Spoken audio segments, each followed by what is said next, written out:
Ce qui te ferait plaisir, et voilà, il y a tout le monde qui écoute. David, Rav David, ça fait plaisir de partager avec toi. On est en live et on aimerait bien entendre une merveille de ta part. On est en plein Melevé Malka. Soudat Melevé Malka Meshicha. Voilà. Donc j'ai bien fait de faire un moti juste avant que tu m'appelles. C'est incroyable. Mina Shamaim. Baruch Hashem. Et c'est vrai qu'il y a le Rabbi nous encourageait de diffuser les miracles de la Géoula. Absolument. Les miracles que le Rabbi nous permet de faire régulièrement. Alors, je vais vous raconter une petite histoire qui s'est déroulée il y a quelques années. Et d'ailleurs, qui a été reproduite dans le Koué de la Géoula. Baruch Hashem. Il y a quelques années de cela, vivait à Neuilly, sur scène, un monsieur qui s'appelle David Dahan. Donc son identité est publique, et puis il a tout à fait accepté qu'on puisse diffuser cette histoire avec son identité. D'accord. Le monsieur David Dahan vivait donc à Neuilly, et c'est un Israélien d'ailleurs, un franco-israélien, mais enfin israélien qui vivait aussi une partie en France. Bon, depuis lors, il a déménagé, il a fait son alia, il vit aujourd'hui à Herzliya Pitoire. C'est le président, il a monté une synagogue, des Juifs francophones à Herzliya. Ah oui? Maintenant une quinzaine d'années. Baruch Oui. Hashem. Et voilà que, donc un beau jour, on était donc dans cette période un petit peu plus tôt à la période du Knesset Shlochim. Et donc j'étais en train de faire Mifsaïm dans un des magasins cachers de Neuilly. Et l'épouse de ce monsieur me rencontre, on se connaît très bien, elle me dit Rav Daoui, comment allez-vous, écoutez, j'ai une boîte de Zaka qui est pleine chez moi depuis un moment, je ne sais pas quoi faire avec, une boîte du Betraba, est-ce que vous pouvez venir la récupérer? Alors, habituellement, j'ai quelqu'un qui s'occupe de ça, mais comme bon, j'étais à deux pas, c'est toujours bien de pas repousser la mitzvah. Alors, je lui ai dit, écoutez, je finis ce que je suis en train de faire et je passerai vous voir tout à l'heure pour la récupérer. Et donc, j'arrive chez Madame Da en question. Oui. Et je lui dis, écoutez, je suis passé maintenant parce qu'en fait, là, dans quelques jours, je dois voyager chez le Rabbi pour le Knesset Shluchim. Alors, elle me dit, mais comment ça, voyager chez le Rabbi vous voyagez à New York? Je lui dis, oui, je voyage chez le Rabbi à New York. Oui. Elle me dit, mais le Rabbi, il n'est plus là. Shalom. Je lui dis, si, le Rabbi est toujours là. Le Rabbi est toujours là, donne toujours ses brachot. Il est toujours au 770.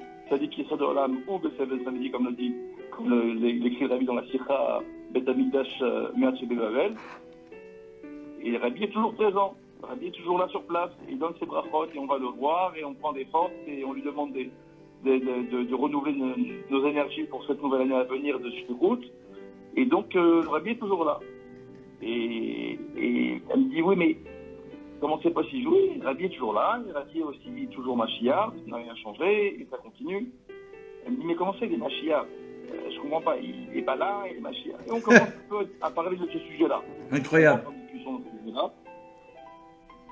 Et à ce moment-là, au bout de quelques minutes, son mari arrive, David arrive, et rentre dans la discussion. Et puis,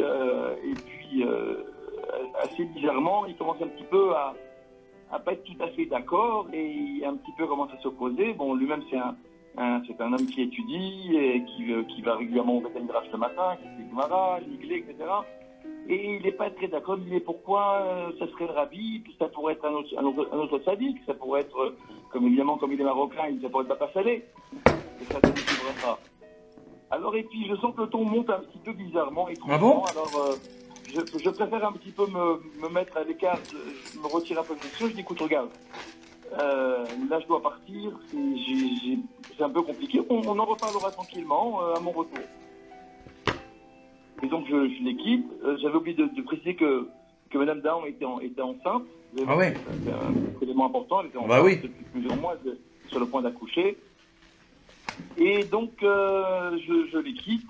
Je prends l'avion, je voyage chez le Rabbi. On passe un Knesset Shluchim extraordinaire comme chaque année.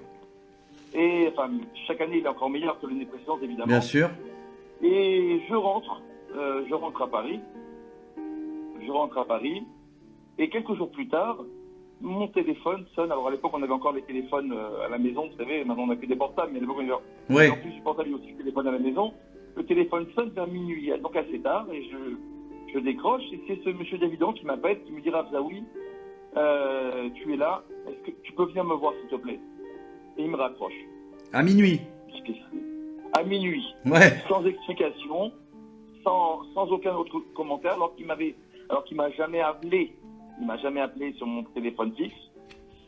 Et je dis, tiens, c'est bizarre. Bon, comme il habite juste en face de la maison, je traverse le Charles de Gaulle, je suis sur la place du marché, et donc j'arrive en bas de chez lui, je fais le code de l'immeuble, je monte au deuxième étage, et comme il était comme ça minuit ou minuit et quart déjà, donc je savais qu'il m'attend, donc je toque à la porte doucement pour pas réveiller les enfants, parce que Blainarel avait déjà, je crois, quatre enfants, il me semble, à cette époque-là. Et donc je toque à la porte doucement pour ne pas risquer de réveiller les enfants.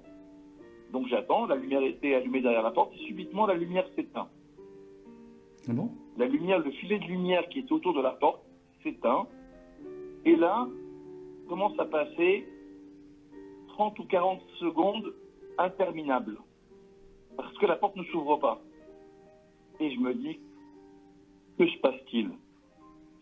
Malheureusement, j'ai déjà connu des fidèles ou des amis proches qui ont déjà malheureusement subi des cambriolages, ou on va dire plus exactement des braquages même dans leur domicile, quand les gens, malheureusement, des gens qui sont fortunés et qui ont déjà eu malheureusement eu affaire à ce type de situation.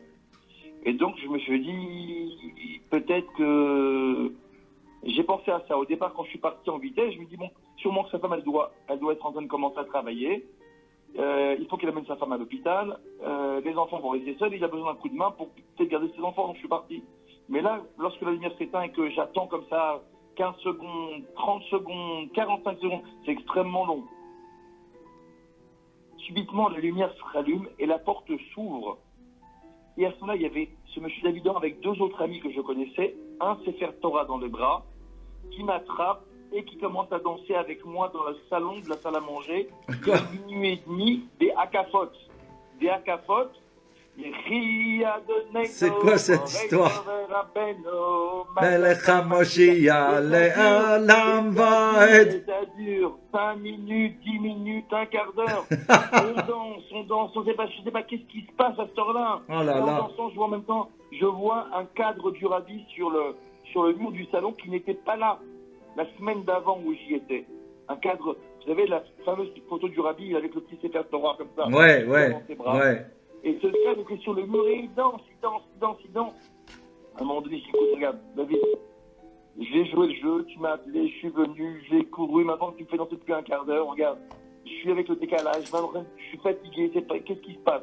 Qu'est-ce qui se passe au juste? Il me dit, Rabbi David, regarde, tu te souviens quand tu es venu la semaine dernière que tu es venu me parler, on a parlé un petit peu de Mashiach et du Rabbi et qu'on a monté un petit peu le ton et que je me suis un petit peu énervé. Ouais. Je dis, oui, d'accord, alors qu'est-ce qu'il y a, c'est pas grave, c'est des choses qui arrivent. Il me dit, regarde, ça m'a un peu dérangé, bon, ok. Mais tu sais, moi, tu sais que j'étudie à la rue Pavé depuis des années, que je vais tous les matins, je prie là-bas, j'ai un shiur là-bas. Je dis, oui, je sais, évidemment. Il me dit, voilà, dans la semaine, donc je vais au Beth Midrash et le Rav Katz, donc qui est le Rosh Yeshiva du Beth Midrash de la rue Pavé. Il y a deux Beth Midrash, celui de Rav Katz et du Rav Rothenberg. Ouais. Et donc il étudie dans ce Beth Midrash et donc ils avaient un gala qui est arrivé, un gala pour les institutions Yad Mordechai. Et donc il est venu me voir et bon, comme il sait que grâce à Dieu je suis à l'aise et le billet c'était 2600 €. Il a pris un carnet de 10 billets, c'est des carnets de 10 tickets de 10 entrées de 2600 €. Il m'a donné le carnet, mais il va débrouille-toi. Soit tu me trouves 9 copains à toi, soit tu prends le carnet tout seul. Ah ouais. J'ai pris le carnet, bon, je suis rentré, j'ai trouvé quelques copains, etc. Et voilà, donc le gala est arrivé. Le gala se déroulait à la porte Maillot, porte des Ternes, plus exactement, entre porte Maillot et porte des Ternes, au Concorde de Lafayette, dans lequel il y avait, souvent à l'époque, il y avait beaucoup de galas dans cet endroit-là. Et donc, je me rends au gala. Je me suis rendu au gala. Et en fait, pour le billet de 2600 euros, alors il n'y avait pas que des places à 2600 euros, il y avait des places qui étaient accessibles à tout le monde. Mais Oui. il y avait aussi celui qui voulait participer à un Goral qui donnait droit à gagner un Sefer Torah. C'était un billet de 2600 un billet de 2600 Euros. Alors oui, excusez-moi, j'ai quand même, j'ai pas loupé, mais un petit épisode qui est extrêmement important dans l'histoire, c'est que le soir du jour où on s'est un petit peu, je me suis un petit peu chauffé avec toi, Rav Zaoui, le soir même, j'ai fait un rêve. Ah bon? J'ai fait un rêve, c'est la partie la plus importante de l'histoire évidemment, j'ai Ben. fait un rêve, j'étais à New York pour mes affaires. Et j'ai voulu aller au 770, je suis parti au 770 pour aller recevoir $1 sur Rabbi. J'arrive au 770, je fais la queue, je passe devant le Rabbi, et le Rabbi, je voulais des brachot pour ma femme, pour mes enfants, pour mon business, et le Rabbi me tourne $1, il dit Mazal Tov pour le Sefer Torah.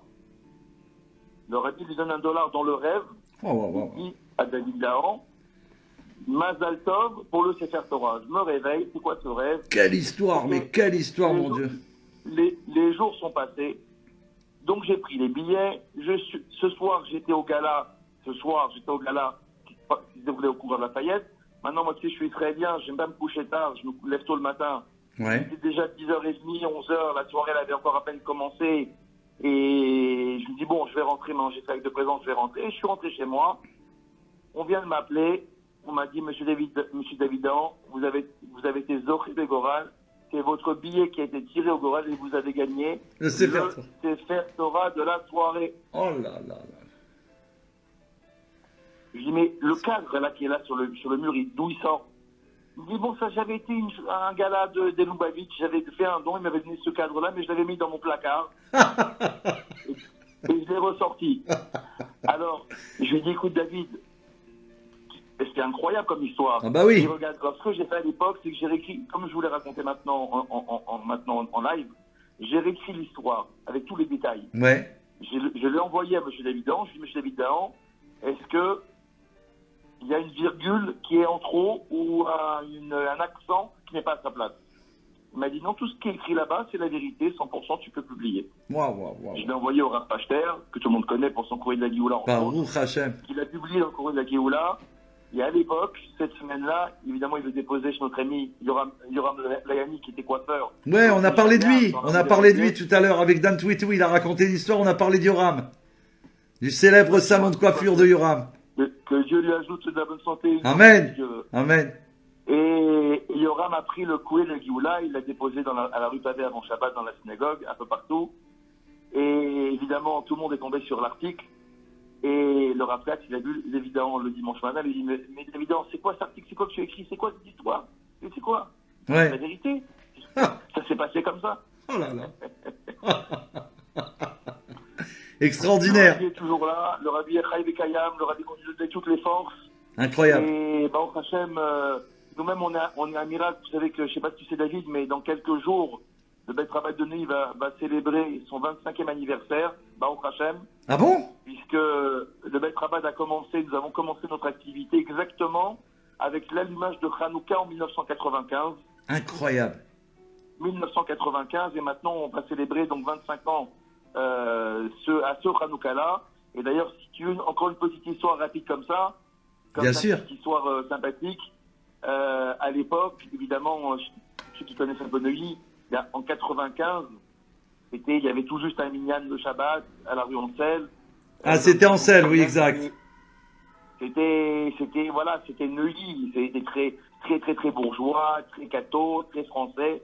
Et même les Juifs qui habitaient là-bas, il y en avait déjà beaucoup, mais tous étaient évidemment, on va dire, c'est pas des gens qui se faisaient remarquer, qui vivaient dans l'ambiance générale de l'endroit. Et évidemment, je commence la shrichout. Nous commençons la shrichout avec mon épouse. Et je dis, il faut qu'on arrive avant Hanouka, on va organiser Hanouka. Maintenant, je sais pas si vous imaginez ce que ça veut dire, organiser Hanouka en 95 années, ça veut dire que les extraterrestres se posent sur la Terre. Ouais. C'est exactement ça l'image. Ouais. D'accord? Donc je prends rendez-vous à l'époque avec le député maire de l'époque, qui est Nicolas Sarkozy, et qui est déjà évidemment quelqu'un de très très remarqué et très en vague, puisque le plus jeune député maire de France. Et donc je prends rendez-vous avec lui pour lui demander l'autorisation. Alors maintenant, il me fallait un petit dossier quand même pour arriver, donc Ben oui. un petit dossier. Et puis je demande au Rav Gorodetsky, donc qui est le directeur du bureau Lubavitch européen de la rue Mellet, hein, qui est donc d'ailleurs l'organe officiel sous lequel nous sommes affiliés comme un certain nombre de maîtres rabbins, c'est que pour la région parisienne et la province, c'est le bureau européen Lubavitch qui nomme les shlochim depuis déjà l'époque du Rabbi Rayat. Enfin, Exact. Rabbi Rayat avait déjà envoyé le grand-père, le Rav Emile Groleski, qui était déjà en place. Et donc, je demande au Rav Groleski, Yossi, je dis, écoute, Yossi, j'ai besoin de quelque chose, est-ce que tu as des éléments? Je vais les Ça va, Tov Melia. Pourtant, il faut que j'arrive avec des éléments, comme qu'ils soient... Bah oui, il faut un vrai dossier, quoi. Alors, il me sort de sur une étagère un très beau livre, comme ça, très beau, relié, comme ça, noir, je me rappelle, qui s'appelait Once Upon One.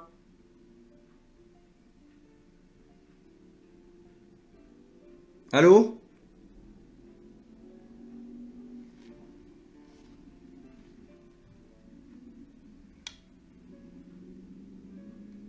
David, on n'entend plus rien?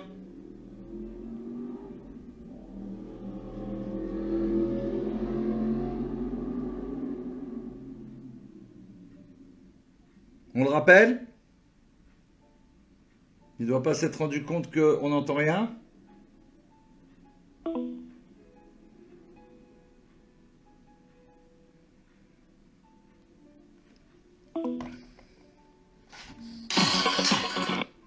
Excuse-moi, il n'y avait plus de son, on n'entendait plus rien.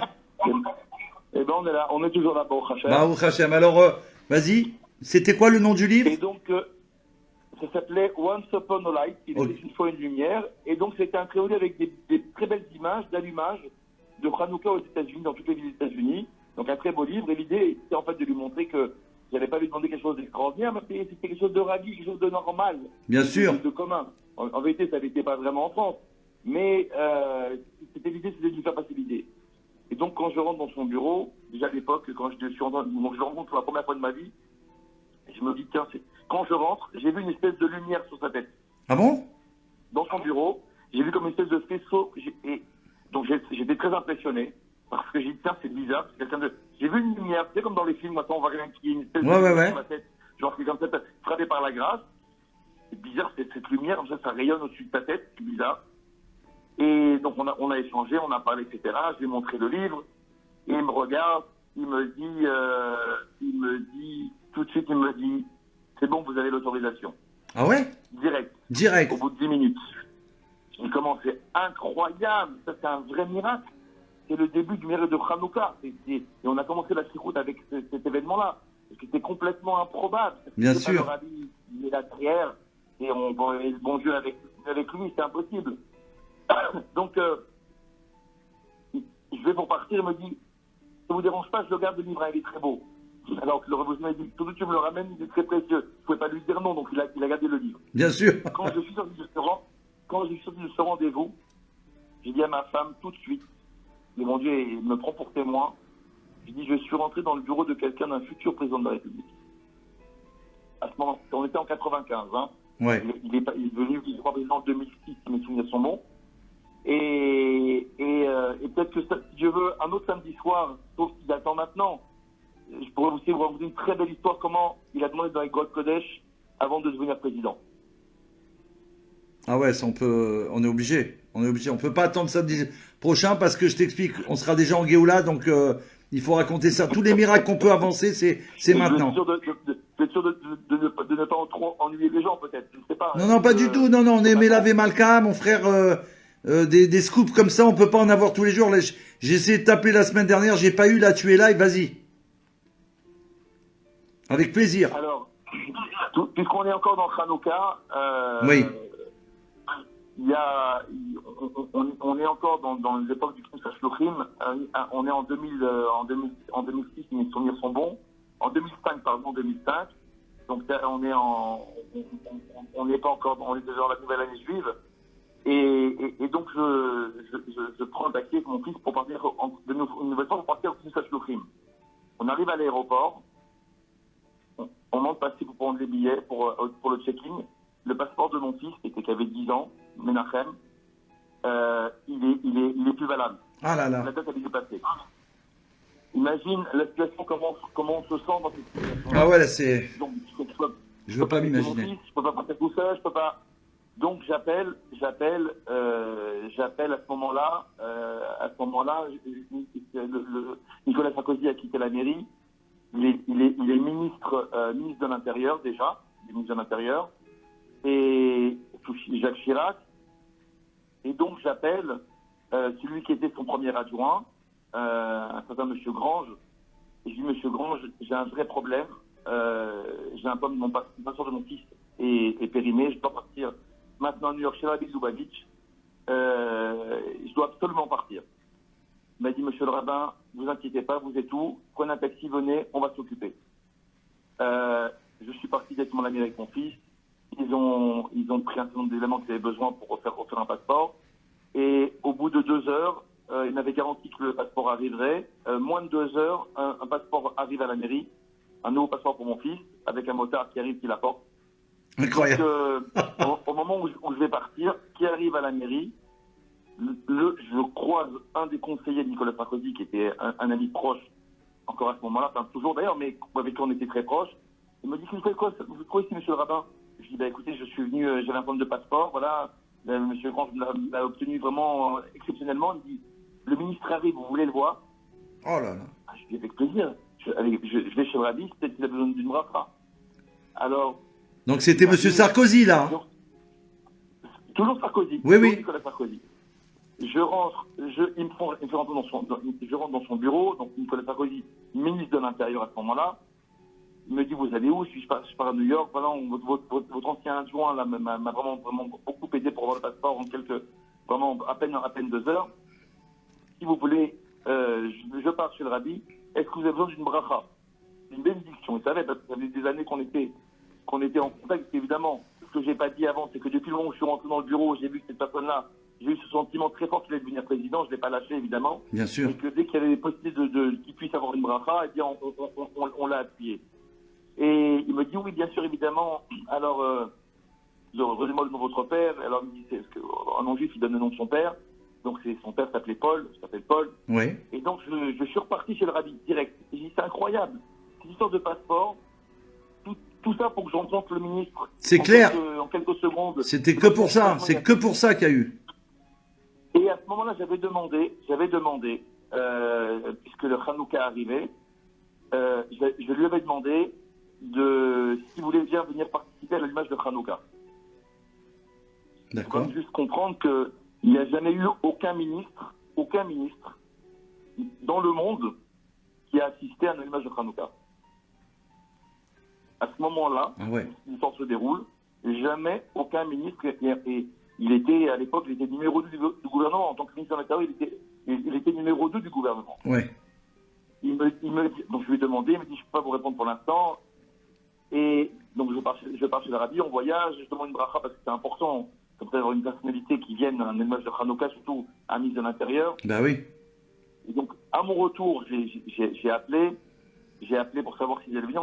Le conseiller me dit, écoutez, on ne peut pas vous répondre pour l'instant, on vous répondra quelques jours avant l'événement. Mais déjà, je sentais qu'on allait vers le oui. Excuse-moi, David, pardonne-moi, une petite parenthèse.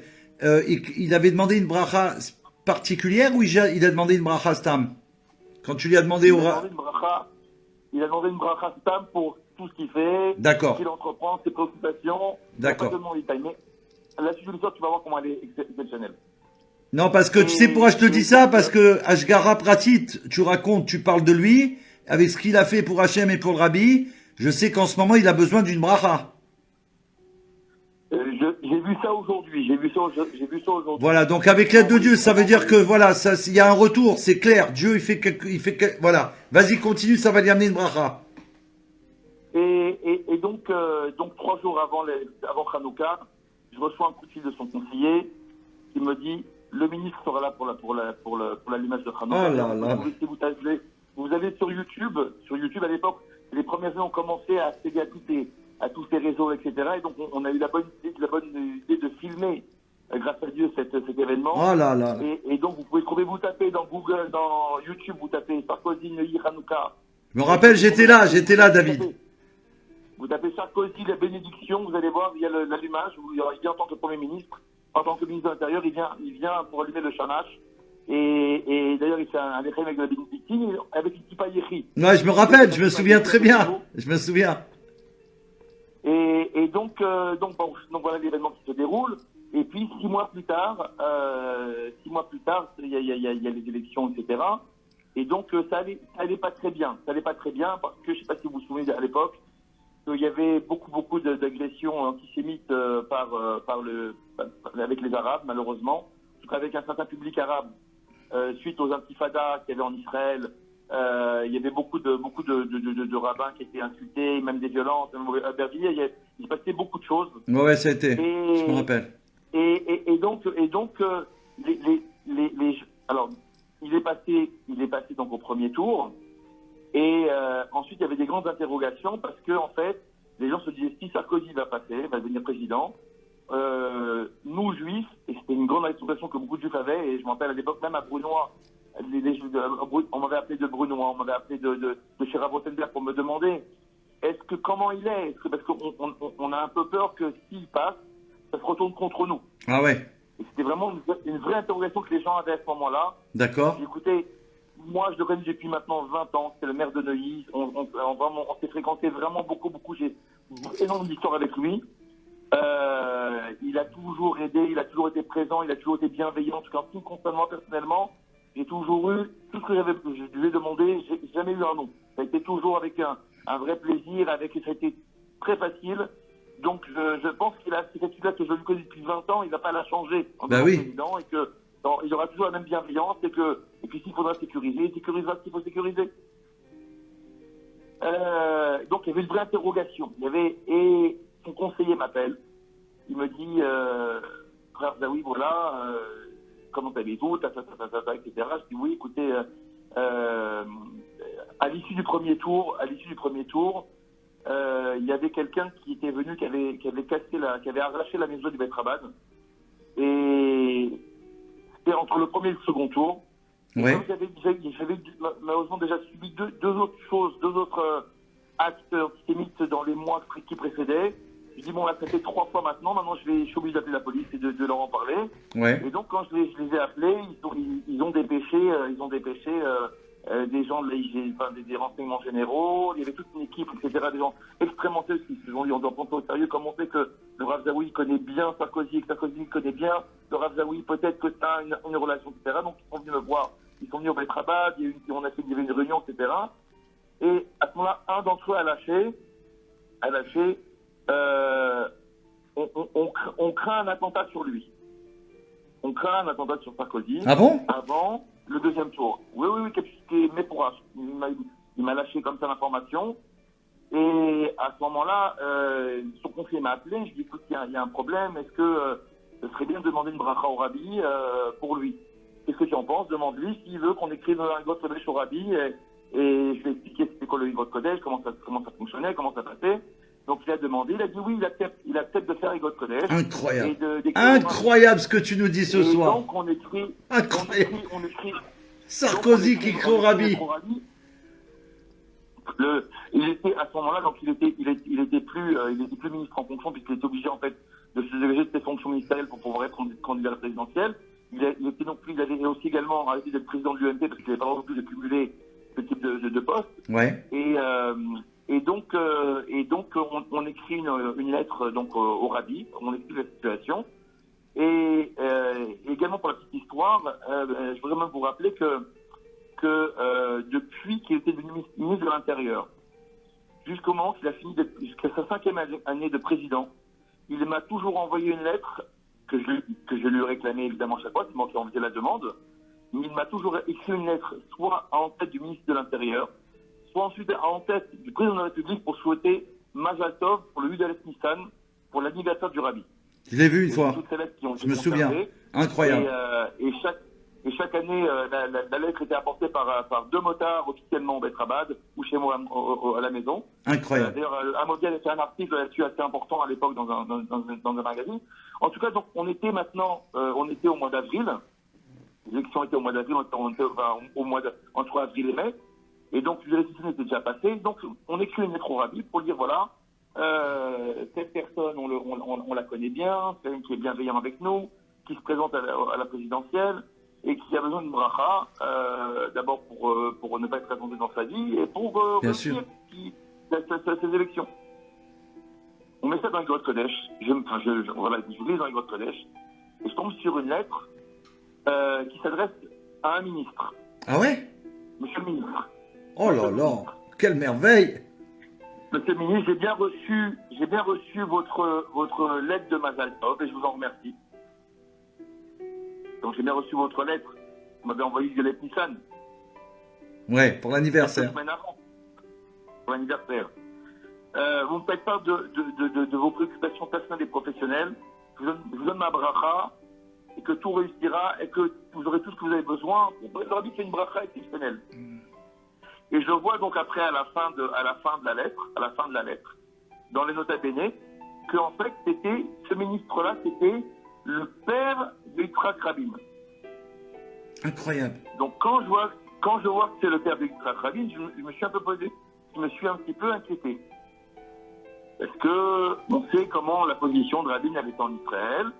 C'était pas forcément une position sur laquelle nous, Chabad, on était effectivement en accord. En ce qui concerne Shimut Haaretz, en ce qui concerne tous ces sujets-là. Et donc je me suis dit, est-ce que c'est pas un indicateur qu'on va avoir quelqu'un qui n'est pas favorable au final à la cause du judaïsme ou à la cause d'Israël? Donc c'était un peu inquiétant. Ouais. À l'époque, donc j'appelle mon ami le Rav Shmerl Matuzov, qui avait quitté la France, qui était déjà aux États-Unis, et je lui dis, écoute Shmerl, voilà, j'ai reçu une lettre. D'un côté, c'est bien, de l'autre côté, ça m'inquiète. Ça t'a intrigué? Est-ce que tu peux me dire quel numéro de lettre? Alors je donne le numéro de la lettre. Donc lui tient un Grotte Kodesh, il habite aux États-Unis maintenant. Oui, je sais. Et il me dit, écoute David, écoutez bien, il me dit, mais j'ai pas du tout la même lettre que toi. Ah bon? Il me dit, mais moi j'ai pas une lettre qui est adressée au ministre, au père de Rabin. Le même numéro de lettre correspond à une lettre que le Rabbi a écrite au président Chazar. Au président Chazar, waouh. Président d'Israël, incroyable. Le président Chazar, qui était un descendant du Admor Zaken, était un grand ami du Rabbi. Exceptionnel. Un grand ami du Rabbi. Ouais. Donc j'ai dit à Nicolas Sarkozy, vous avez votre bracha, il aurait bien répondu, tout va aller pour le bien. Mais pourquoi tu as appelé, excuse-moi, tu as appelé Cher Mayou quand tu étais dans le bureau de Sarkozy ou tu l'as fait plus tard? On l'a appelé plus tard, parce que c'est pas quelqu'un qu'on arrive à avoir toujours sur place. Ah ouais, d'accord. Tu l'as rappelé donc après pour lui confirmer. Pour lui confirmer la réponse. Et voilà, grâce à Dieu, et les choses se sont très bien passées pour lui. Et donc voilà, il a été vraiment un grand ami pendant toute cette période-là. Et en tout cas, je sais qu'il a beaucoup sécurisé, que ce soit Brunois, les écoles Sinaï. Il est beaucoup intervenu pour toutes les mosdotes juifs. Et d'ailleurs, je sais qu'il c'est pas une vraie personne. Il a des petits enfants juifs, puisque bon, son fils Jean s'est marié avec une fille juive. Et donc ses petits-enfants sont juifs et ils ont fait la Brit Mila et voilà, c'est des histoires un petit peu... Écoute là, on a reçu des merveilles comme on a demandé, vraiment, mais au-delà de ce qu'on pouvait espérer. Je te remercie, c'est extraordinaire, vraiment extraordinaire, merci beaucoup parce que là... Avec grand plaisir. Baruch Hashem, que Dieu te bénisse, qui est encore une... Alors, c'est quand l'anniversaire, c'est quel jour? Alors l'anniversaire, ça va être pour Hanouka. D'accord. Alors on va annoncer bientôt quel jour on va le faire. On va voir en fonction un petit peu des contraintes qu'on a en ce moment sanitaire. Oui, bien sûr. Ça, bon, pour l'instant, les allumages n'ont pas été autorisés publics, donc on est en train de s'arranger, voir comment on va pouvoir peut-être passer au travers, on ne sait jamais, si tu veux. Et puis on a prévu en tout cas autre chose en remplacement qui va faire encore beaucoup de shturim. Mais évidemment, on vous tiendra au courant des Bezrat Hashem. Merci en tout cas, Mazal Tov. Pour tout. Merci beaucoup. Et ma sœur aussi à toi pour tout le travail que tu fais, cher David. Ta shlichut qui est exceptionnelle, une shlichut qui est vraiment, pour nous, qui est source d'inspiration parce que on entend, on voit tout ce que tu fais, tout ce que tu diffuses, tout le travail que tu fais également de ton côté. Et c'est vraiment un travail exceptionnel qui nous donne aussi à nous des forces d'entendre et de voir autant de choses. Baruch Hashem. Encore des grandes forces de continuer, de plus en plus, Amen. plus haut. Et que je souhaite qu'il y ait beaucoup de gens qui te soutiennent et qui t'aident dans cette diffusion et dans cette voilà, qui t'aident vraiment à avoir les outils performants. Ah ouais, c'est ça. On a besoin des outils performants, exactement, vraiment, pour faire Et plus. le message de Yehi Adonai Moreno de Rabbeinu. Melech HaMashiach. Yehi Adonai Moreno Rabbeinu Melech HaMashiach Olam Vaed. Merci beaucoup, David. Que Dieu te bénisse. Qu'on se retrouve avec Melech HaMashiach now. Yehi HaMelech. Now. Merci beaucoup. Quel cadeau, Hachem. Merci, Hachem. Quel cadeau ce soir. Quelle merveille. Que des histoires époustouflantes.